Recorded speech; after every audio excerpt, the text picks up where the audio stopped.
method was introduced. I think it's also important to reflect how you can use the method in daily life. That's why I give a brief hint. Once you learn this type of cultivating concentration, or using an object as support for meditation, or to cultivate shamatha, or combining concentration, you can use this method to stabilize your mind at any place and any time during the day and during your life. So even now in the break, it's very easy, thoughts, ideas, chatter and other people, the brain, nervousness, unwell-being, I eat chocolate, I eat banana to calm down. Yes, it's not bad, you can do, but it might be more beneficial. Interrupt the activity to heap up thoughts by focusing the mind on the breath or the rise and falling of the abdomen, and just free breath. You can do it now.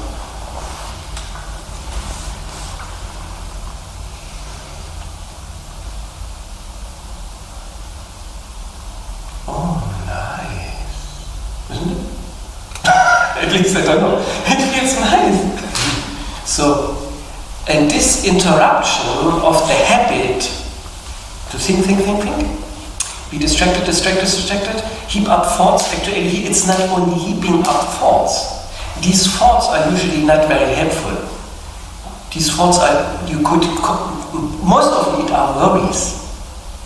And these worries form burdens, which are like big heavy clouds on your shoulders, which put you down a little bit on me. So, and it's actually, you can always interrupt this building up of these big clouds of thoughts by just getting away again of the breath. Interrupt the activity, the habit. Now, Ringu Rinpoche suggested to do this 30 times a day. To do it 30 times a day, I have to admit, is also not possible for me, usually. Except I do a retreat or something like this, or I have more meditation and not... but it's possible at least to do it 10, 15 times or something like this.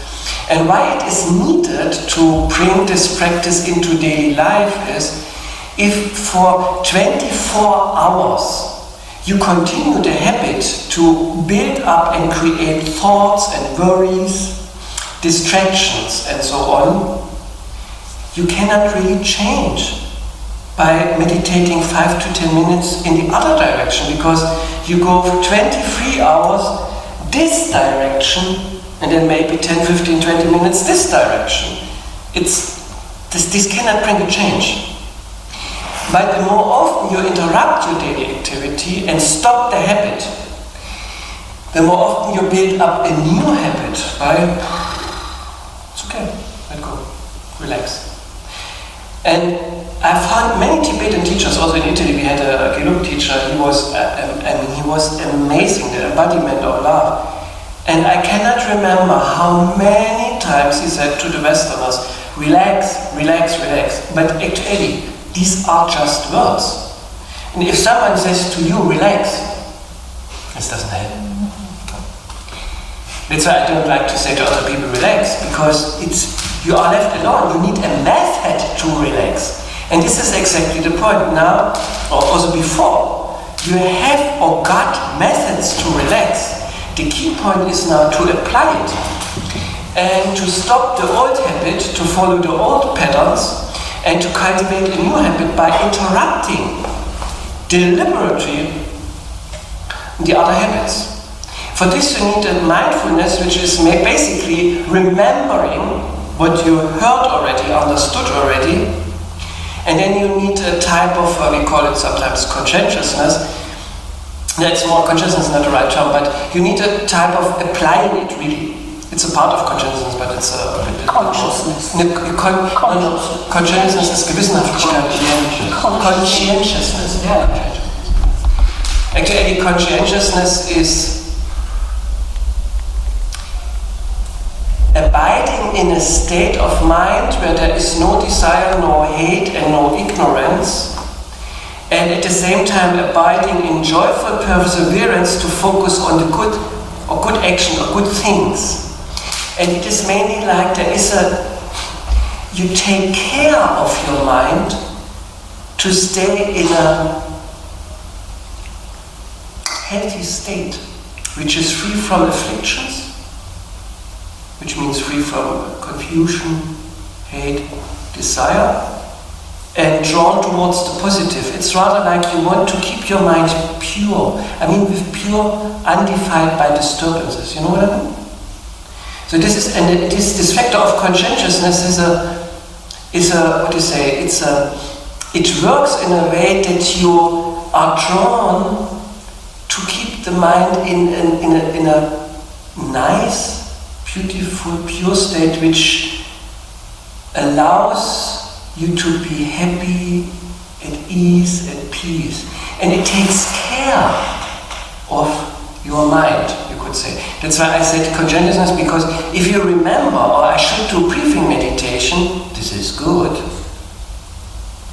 But if you don't take care to change your mind, it doesn't help to remember. You need to apply the method. You know what? You understand what I mean?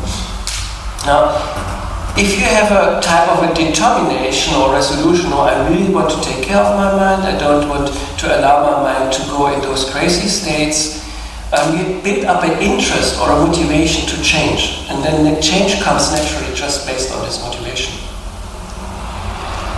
So, then if you like, you can make a determination after every meditation session you did to put this practice you just trained in your meditation session into practice in daily life by saying at least 3 or 6 times a day I want to go back to this object of meditation, and I will apply it. And in the evening you check if you did or did not, and either you increase your resolution or determination, or you reduce the amount of how you said, how often you want to do it. You know what I mean? Because sometimes you expect too much from yourself. But it would be good to work with it. To give you an example, actually what I say is a little bit inspired from the discussion in the break. Those who know Ringu Tulku, he's the embodiment of letting go and being relaxed. Even if you have a discussion with him and you interrupt him, he doesn't pick up the thought he had previously, he just drops it. This is quite of a capacity. Now the question is, how can we build up such a capacity too? To let go or drop things. It's just by reminding or the instruction and then put it into practice. Without putting it into practice in daily life, I think there is benefit from the 5-10 minutes meditation, but not really like a more profound change, you could say. It's not that it's not beneficial, but it's just more beneficial to do it more often because you build up a new habit. And some of you are psychologists or therapists, so you know everything is about habits in a way.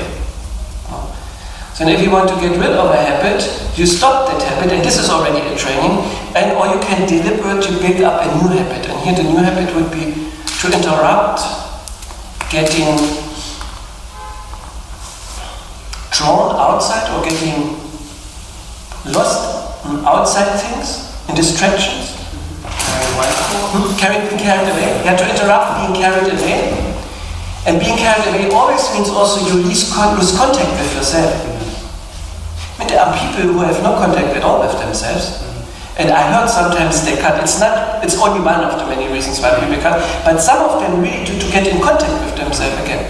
So now, if you have this method of using breath as support for meditation or to cultivate concentration, you can just interrupt this being carried away, connecting with yourself by breath. Again, you can do it now. I do it also myself.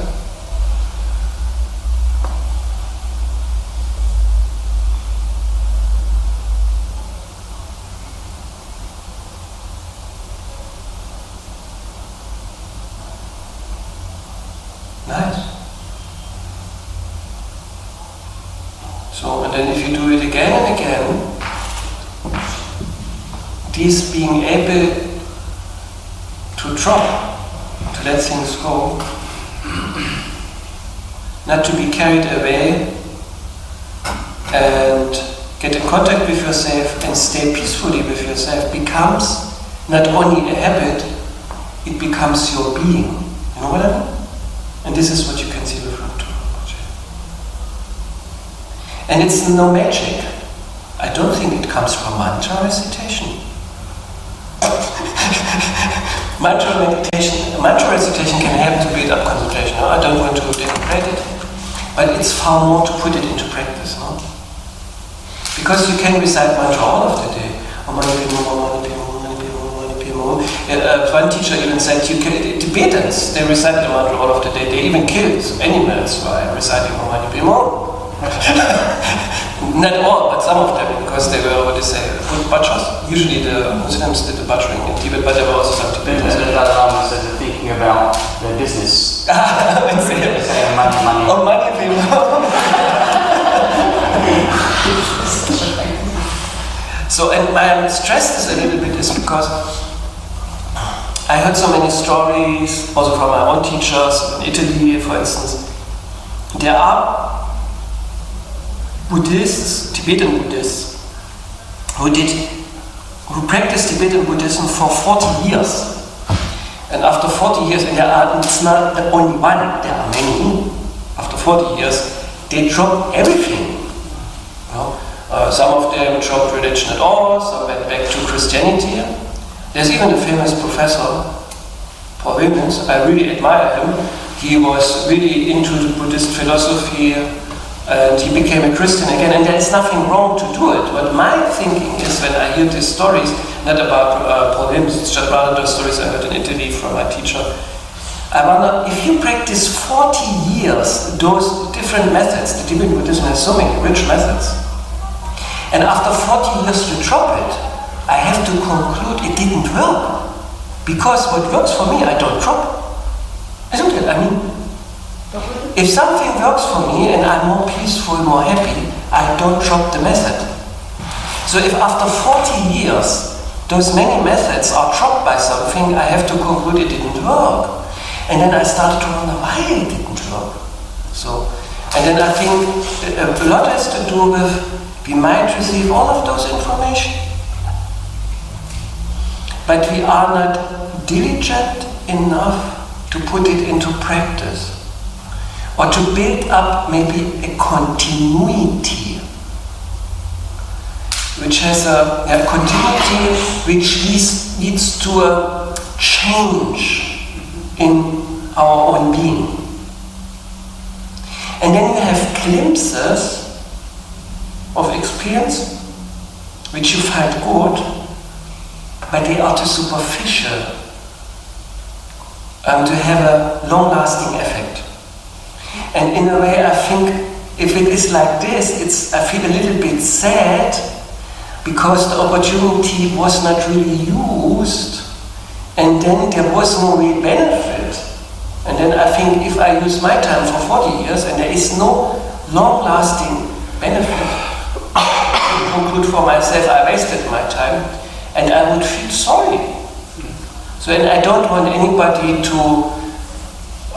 to inspire anybody about those methods, but then finally contributing to wasting their time. So that's why I a little bit focus now. If you have this method, really try to work with it and make it useful for yourself. Not to become like, drop everything after 40 years. It's okay if you drop, but in a way it's just designed it didn't work. Do you think you might carry some of that practices with him?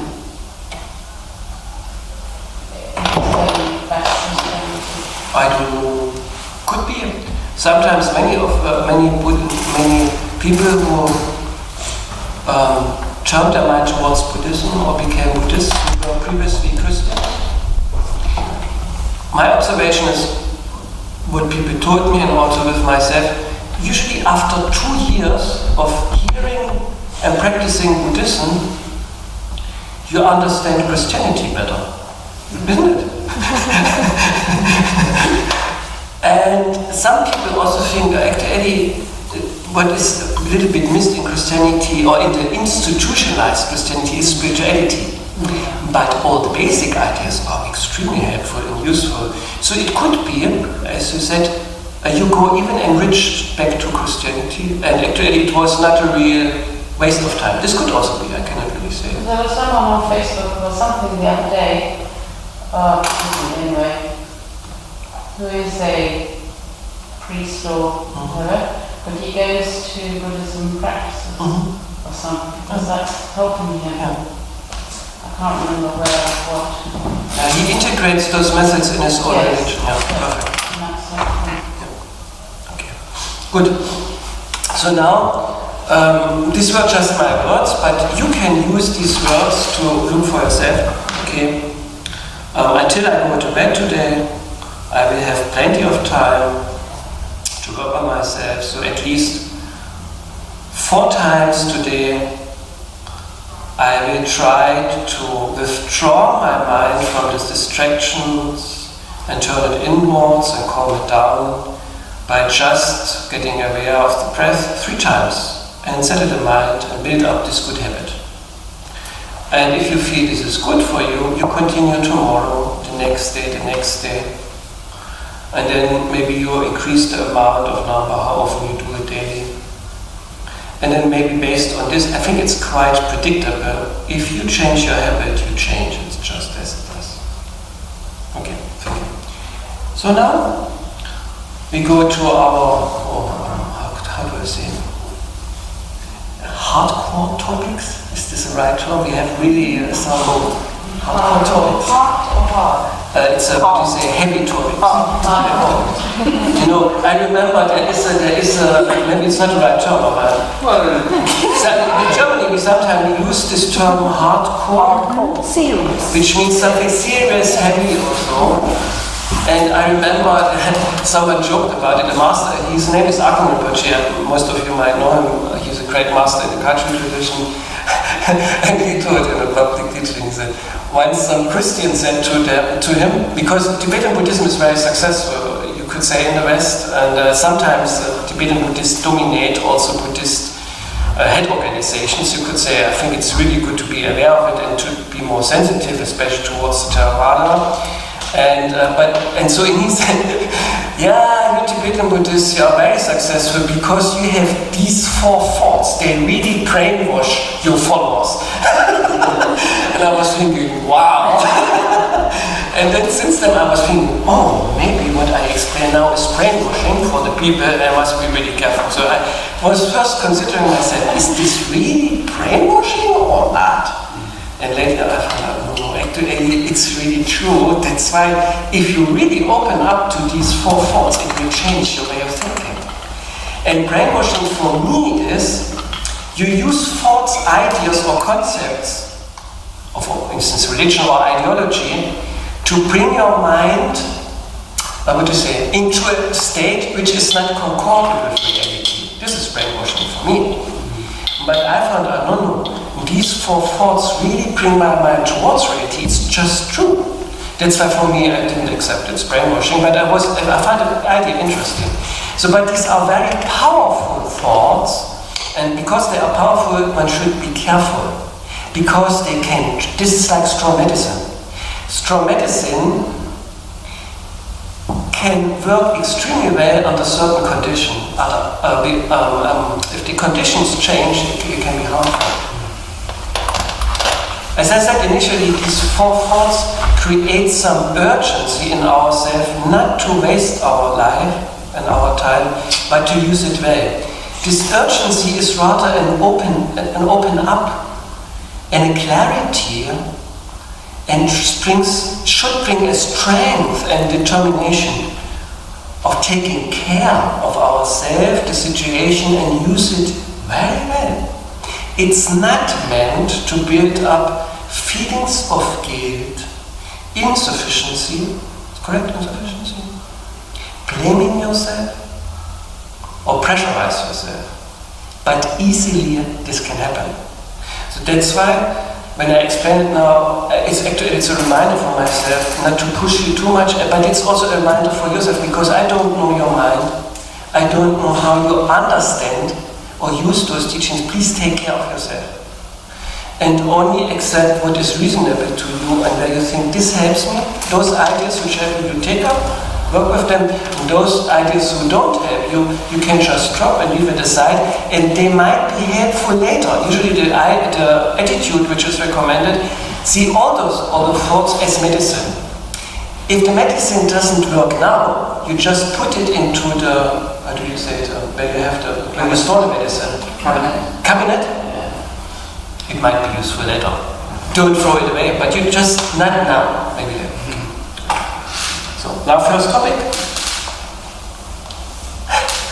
First topic is called Our Precious Human Life. And this contemplation from the structure has 3 thoughts, and those 3 thoughts have a substructure. The first has 2 points, the second has 3 points, and the third has 3 points. So we have 3 main points and oh God, I cannot count. 8 subpoints. To give you the basic idea what those contemplations should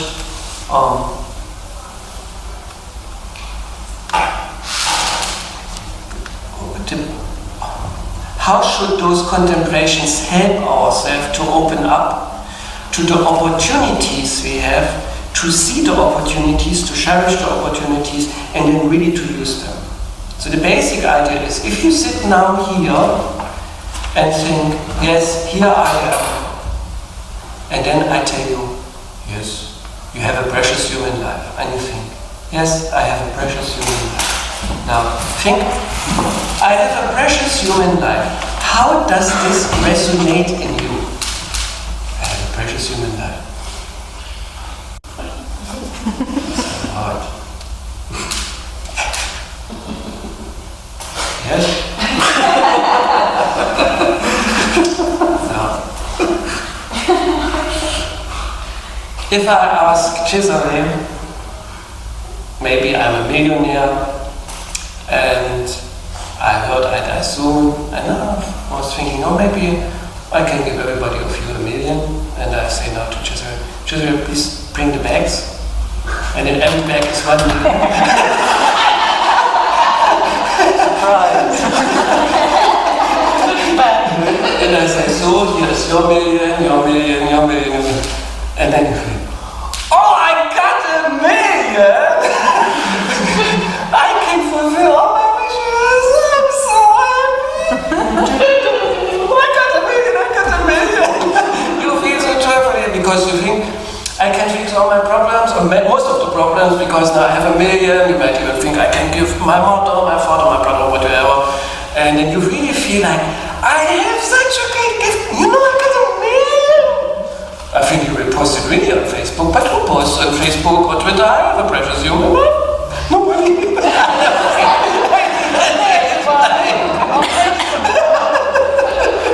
And I mean, not posting it, really feeling it. This is the point. Yeah.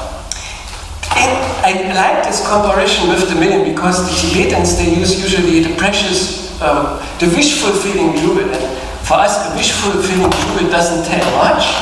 It's rather an image, but $1 million is more close to us, and there are these millionaire shows sometimes, no? Mm-hmm. And just consider how you think sometimes, what would be if I get $1 million?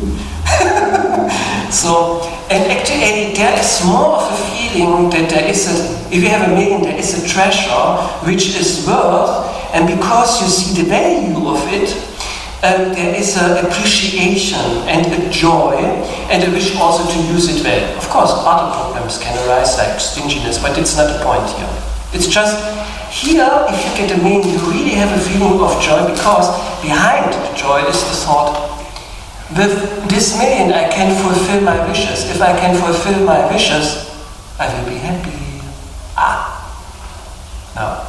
And this is exactly the same with the precious human life, but we don't see it as clear as with the $1 million. So we have to say our wisdom with respect to getting $1 million is higher than the wisdom with respect to human life. And this is just natural in a way. It's all the spiritual pathways. There is always some blindness. So now these explanations, they want to help us to switch on the light in our mind, to see what we have, to cultivate joy and appreciation and not to waste that opportunity. So this is the main goal of those explanations. So the main goal is not to pressurize us, but to make us see, create joy, and to lead us towards a determination. No, I will really take care of it, I won't waste it. Because usually once you get 1 million and you know there are so many opportunities to use the 1 million, you won't just put it in a corner and forget it, usually. You might forget your child, but not the 1 million. Sometimes I read newspaper articles, the mother forgot the child outside of the train. It's just you go to be, the mind was too occupied with something else, not the mother is bad, but sometimes it's good. But to give another example, when I was a child, my mother had for me it was a red stone. And as a child, you just see a red stone, and what do you do with a red stone? You play with it, it's like a class for you, no? Or maybe you change it with another child and you get something else. So I did something like this. I couldn't even remind this red stone, it was just red stone. And my mother was running through the flat, where is the gem? The red gem, it was whooping or something like this. I didn't know what she was talking about. And she got completely excited, and it turned out, and I could not even remember, I might have used it and gave it away to another child or something like this. And then if you look about discrepancy, my mother saw a value in the gem and took care of it, not to waste it. And usually if you have a gem, you don't put it on the ground, you don't put it in the corner, sometimes you place it and you take care of it. So as a child, because I didn't see the value of this stone, I wasted it. And it's exactly the same with our attitude towards this life. And so this teaching should help, or these explanations should help us to see the value and to see our life as a precious gem, as something which is more worth than 1 billion or billions of billions. Actually, it would be better to give away the billions and to have this precious human life, but it's not so clear yet in the mind. So that's why those explanations are really good. So now let's try. Look a little bit how much we have still enough time. Let's try to use these explanations to see it more clearly. The key point, or we can start this contemplation or reflecting upon this point always from where we are now. I mean, before you reflect about teaching, it's always good to be in contact with yourself and to check, to have a feeling for yourself and to check what you really want. Now, if you ask yourself, what do I really want? And you look deeply and investigate, you will find out that you really want to be happy. And there is another wish, you want to be free of suffering. This is a basic teaching in Buddhism which has been given. And sometimes for people it might take 2 years to see it's really, really true. If you can see it now, then take more time to see it, investigate it, and question it. You don't have to believe it, just question it and get clarity about it. And you can, if you think it's not true, then it's okay. So, but if you really check, you want to be happy and you want to be free of suffering. We had this also the last time, I don't have to elaborate it too much. Now, this wish to be happy and to free from suffering is always there wherever there is a mind. If you remember back, you were a child. You wanted to be happy. And that's why you wanted to have things which made you happy. And if you didn't get it, you cried because you were disconnected. I also cried because we were disconnected from the sources of our happiness. And this is just a sign we want to be happy. And then if there was suffering, either mentally or physically or emotionally, we want to get rid of this suffering. And if someone helped us to get rid, we were happy again, just by the relief of the suffering. And although our form changes, we are not that tiny baby anymore, or this tiny child, the wish is still there. Now, if you take this as a basis and continue, not continue, look in the present. What is now, right in this moment? Listen. I want to be happy now. This is my answer. And if you do anything which makes me happy, I will smile. I will be happy. If you do anything which I don't like, I get annoyed. Because I don't want to suffer. Now, based on this wish, all the impulses of the mind are already at place at work. Like, for instance, what you can also, this is the last topic of those four, is the nature of samsara dukkha. If you check, I want to be happy, yes, I will feel something, you can also see, but I'm not yet there. It's not that you arrived at home to have fulfilled your two wishes. It's rather like, maybe, oh, it's not too bad, but it's also not perfect either. There is a time, it's not, the present moment is not full, complete, perfect. Something is missing. There is a type of a dissatisfaction, discontentment, not really there. The Buddha coined the term dukkha. No, actually he didn't speak Pali or Sanskrit, but dukkha, the Pali term dukkha, refers back to an image of how existence is. And the Buddha pointed to a wagon. You must now imagine an old wagon with two axles and four wheels and so on. And he showed to the, I don't know the English term, dinar. What is in the middle? Where the hub? Yeah, could be a. You know, you have this, the wheel like this. In the middle of the wheel. Yes, and then you have this. Axle. No, this is the axle. Yeah. This is what is here. That's the hub. Yeah, thank you. And there was a wagon coming along, and this hub was not well made. Now, do you can imagine what happened with the wagon? And he said, this is existence. It doesn't really function. It doesn't really work. It's not perfect. And sometimes we experience a moment which is perfect. Really, it's good to remember that. But this moment it's wonderful, but very brief. It quickly goes away. And it's hard deliberately to arrive there again. Most of the time we are totally disconnected from this state.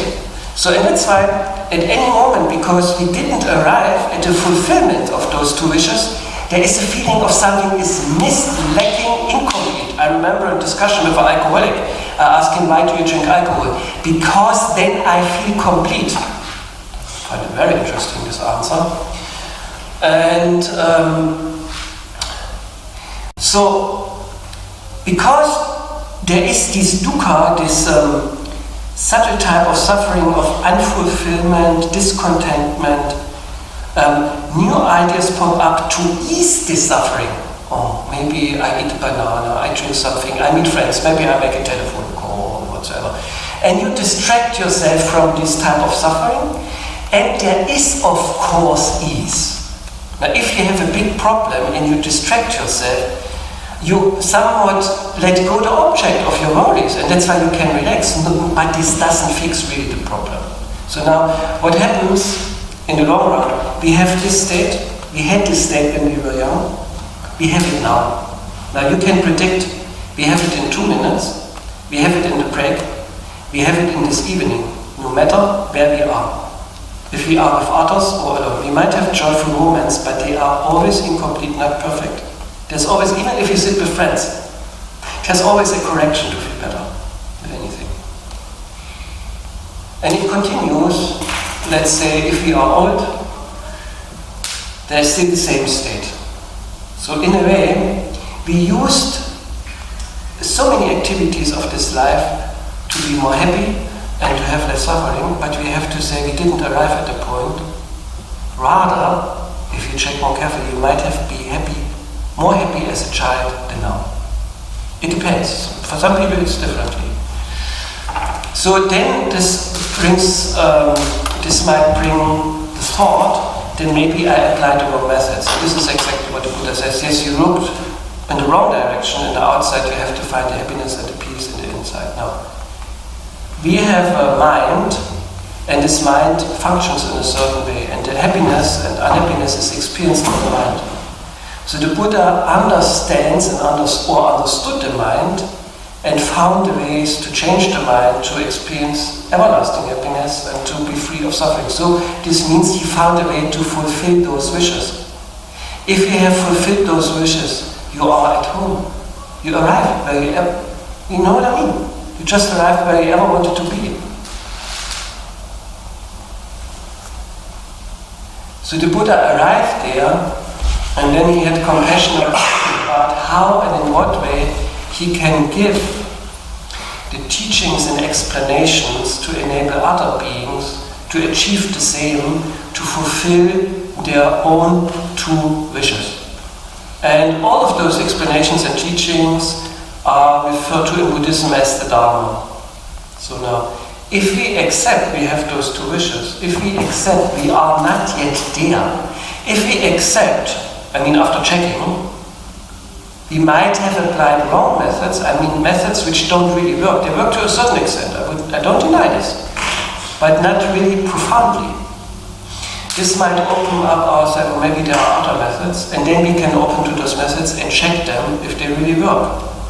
Now in Buddhism we have the Buddha as the example, but we cannot meet the Buddha 2,500 years ago, but we can read stories about him, but most of the stories were written 300 years after his earliest 300 years after his death. So we might have no conviction in this either, so it might be a little bit difficult to see that those teachings really contribute to happiness. That's why it's important to have living examples. That's why the Sangha, you could say, is important. And I tell you a story why it's so important to have good examples in the Sangha. Some of you might know Alexander Berlin. He is a scholar, studied at Harvard University. And he studied different religions and different languages. At one point he said, he studied also Buddhism, and he told a story in a public teaching, that's why I can say it. At one point, he read those texts about Buddhism and said, oh, really amazing, but so sad that this religion died out. And one day he met the Dalai Lama. He saw his abundant qualities and said, no, Buddhism is alive. So maybe the Buddha is too far away. It depends a little bit on our capacity. But we need to understand where we are and where there might be a solution, and we check the solution. So either we check the Buddha or we read his text. I have to say, if I read sutras, the words of the Buddha, of the Pali tradition or words of the Mayan tradition, these are words or verses of the Buddha, like in the Dhammapada. They are beyond my ordinary thoughts, my way of thinking. I never heard something like this. And at the same time, they ring true, at least for me, I don't know how it is for you. And then you can develop conviction. There might be a way which works for you to fulfill those wishes. And if you see that, then you have found the really wish-fulfilling jewel. You have found more than billions, because there is no guarantee that the billions or the millions make you happy. Can be quite of the opposite. But peace of mind will always make you happy. True love without attachment will always make you happy. The same is with true compassion, it will always make you happy. And the same is with wisdom, which helps you to let go. Or generosity, which helps you to also to let go and to overcome stinginess. So once you see this, you can say, actually, my condition is if you extend the perspective from Buddhist perspective, we say the mind has no beginning and no end, so we had limitless life. In all those lives, our mind was deeply pervaded by the wishes to be happy, to be free from suffering. We did myriads of actions without ever arriving at that point. If you don't believe in past and future lives, it doesn't matter, you can just use this life. We had so many moments already. And now we have the opportunity to arrive where we always wanted to be. What can there be better than this? And in that way we have to treasure, oh, what a joy. I have everything I need and what I ever wanted.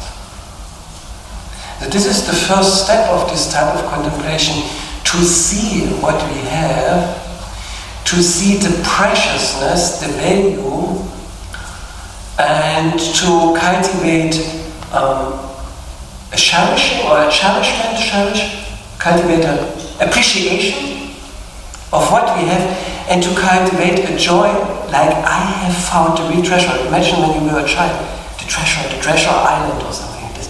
You have the treasure, I have the treasure, we have the treasure. So in that way we contemplate in the meditation until we clearly see what we have, and then we allow ourselves to have a deep joy or feeling of appreciation arises, and then we use this feeling of appreciation and joy as the object of meditation to focus single-pointedly just on this. And then we familiarize the mind with this result of an insight we made through the contemplation. You know what I mean? And then in daily life you bring this practice or insight into daily life by, if you go to a party,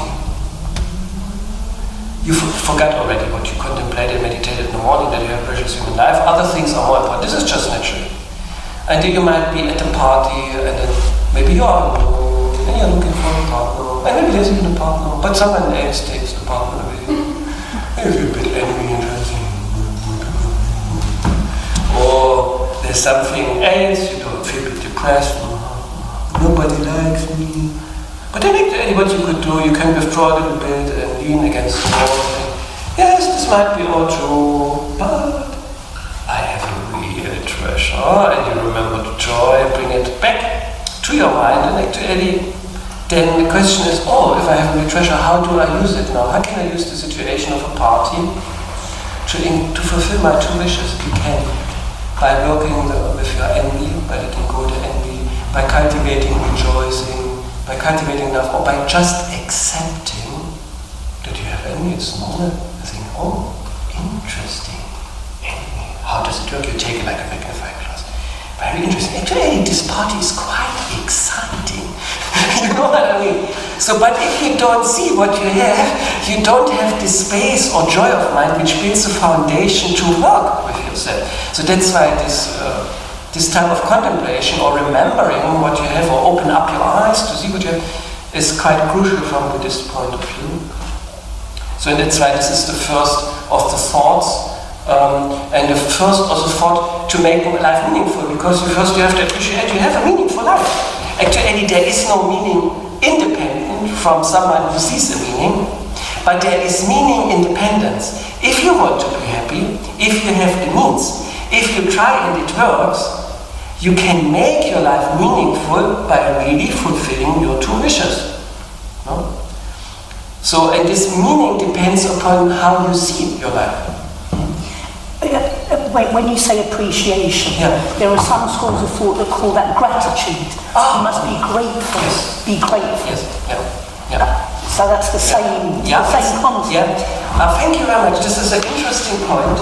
From the cultivation of mind, we can cultivate different qualities in our mind. So there are abundant qualities which can be cultivated. My understanding and feeling is appreciation, joy, and gratitude have similar qualities but are distinct different. Like, for instance, appreciation is based on seeing the preciousness of something. Seeing the preciousness might open the door for joy, but joy, which arises afterwards, is not the same as the appreciation. And joy is not the same as gratitude, because gratitude is you see a gift you have in a way, or what a value, or to say richness you have, but you utterly abide in a state of feeling enriched and gifted. And this feels a bit different than appreciation. I don't know if you can follow me, because there are meditations where you deliberately cultivate gratitude. There are meditations where you deliberately cultivate joy. There are meditations where you deliberately cultivate appreciation. And from my experience, they are also distinct, different, but there is a connection. Do you know what I mean? So that's why, and this is quite interesting, if you do such an analytical meditation, the object of meditation which arises for someone is always different. Some think about those thoughts which are explained in the text, and then suddenly a deep feeling of joy arises. Then take this as the object of meditation. For someone else, a deep feeling of gratitude arises, you meditate on this. For someone, a feeling of appreciation arises, or like,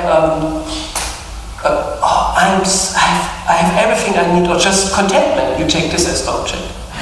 For someone else, an insight arises rather than a feeling, and you see, oh no, I have everything. If I don't use this opportunity, I would be totally stupid.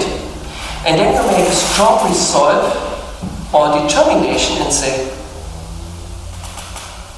I will use this opportunity as good as I can, and I will not waste even a moment of my life. You have to see it. A moment might be too tight for you.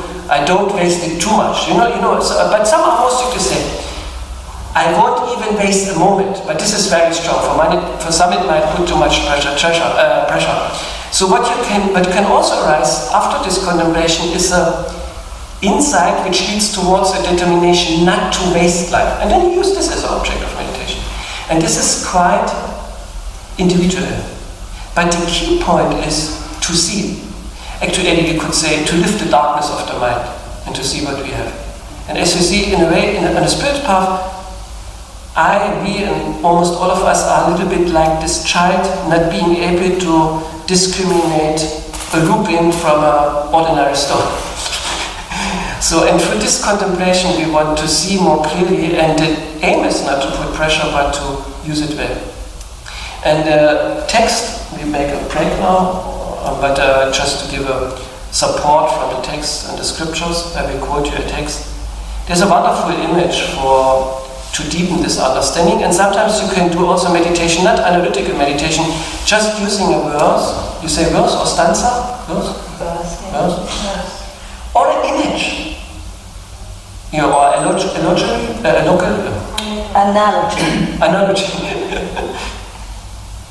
And it's an analogy, I think it's an analogy, or an image, I rather see it as an image. There is a jewel island, and people are living on the jewel island, and then on the jewel island there is a wonderful nature, no? You could also say wonderful beings and people, but there are also jewels, but it's somewhere deep in the ground. But it's so nice there. So, and then you are caught up in the attractions of those things. You play here, you play there, you consume the food, the fruits, you enjoy the people, you're dancing, everything fine. And then, but suddenly the boat leaves the island, and I have to go, and then you have to go, and then on the boat you think, I missed to pick the jewels from the island, so I go empty-handed. And then if you arrive at home, you are poor as before. All what you experienced is only memory. You have not achieved really something long-lasting, you could say. And it's a little bit the same with this life. If you don't use the opportunity, death will come. And if the death comes, you enjoyed all those pleasant things, but also shallow, superficial things. But in a way, you leave totally empty-handed. What does it mean, empty-handed? You are not strong enough. You didn't build up the strength to cope with death, to be at peace with the death, to accept the death. That's why there is horror in mind. And then the question is also from Buddhist point of view, what qualities continue with the continuum in the next life? You can see children who are extremely generous, who appreciate the life of others, who never would kill, who are easily in the mode of giving and sharing. And there are some others who are extremely stingy, who like to kill. And from Buddhist understanding, these are all either qualities or lack of qualities which will build up in former lives. And only those qualities we can take with us in our next life, because they are bound, or to say they are going along with our mind. And also the good deeds and the bad deeds we did also go along with our mind. So only what is on the mental level we can carry on in the next life. And even there, many things will be missed, like all the knowledge we have now, everything will be lost. But not the tendencies we build up, like kindness, compassion, generosity, insight, and all those things. And even if we have an adverse environment, like we live in an area where people are prone to kill each other, we would have a dislike of killing others, and this will be a protection for us. So this is a little bit the image of going empty-handed. It's not so obvious, because it's not material. So now at the end, to give you this quote, we will say more about this in the future lives and death after the break, when we come to the contemplation of death and impermanence, but just to give you the quote of this island.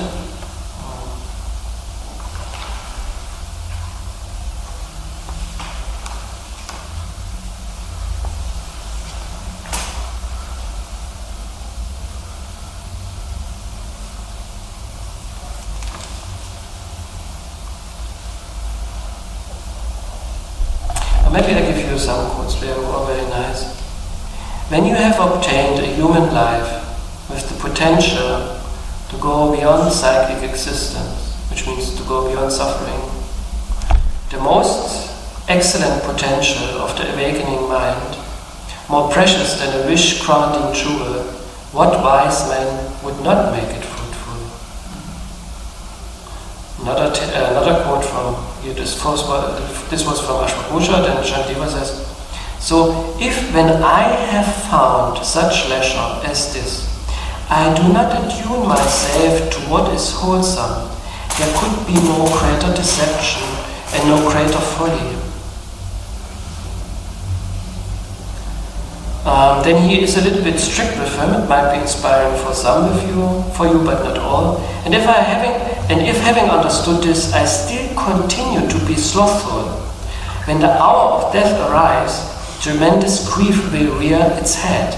Then if my body places for a long time in the unbearable flames of hell, you can see this as suffering in the future, inevitably my mind will be tormented by fires of unendurable remorse. Having found by chance this beneficial state so hard to find, if now while able to discriminate, I am once again led into the hells, then it is as though I were mindless, like one hypnotized by a spell, not even knowing what causes my confusion or what is dwelling inside me. Ashwagosha says then, whoever is rich in virtue has accumulated it over countless eons, but he who because of delusion does not gather such treasure in this life, will in his life to come be imprisoned in a house of woe, like a merchant returning empty-handed from the island of jewels. Without the path of 10 virtues, there is no way to obtain a human birth, without which there is no happiness and only suffering remains. Not to follow such a path is an act of supreme stupidity.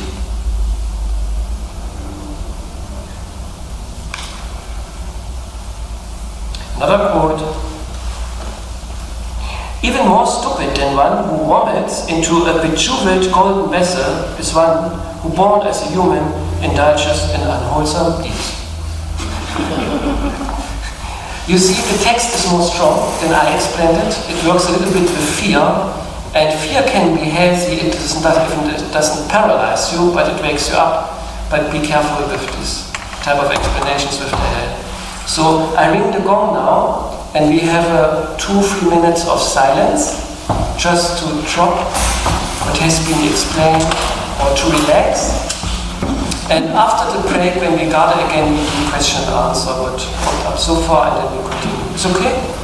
Because we were a little bit over the limit of time, 5 minutes ago. Yeah?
meditation before we go into the day.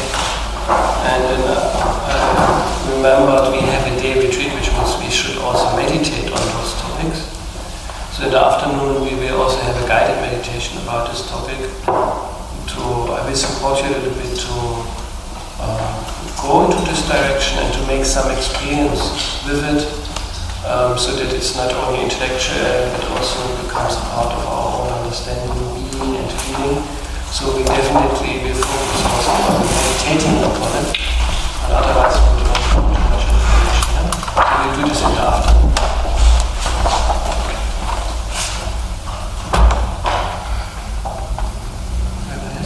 By this merit, may all attain omniscience, may defeat the enemies of false and delusions, may all beings be freed from the storm waves of birth, old age, sickness,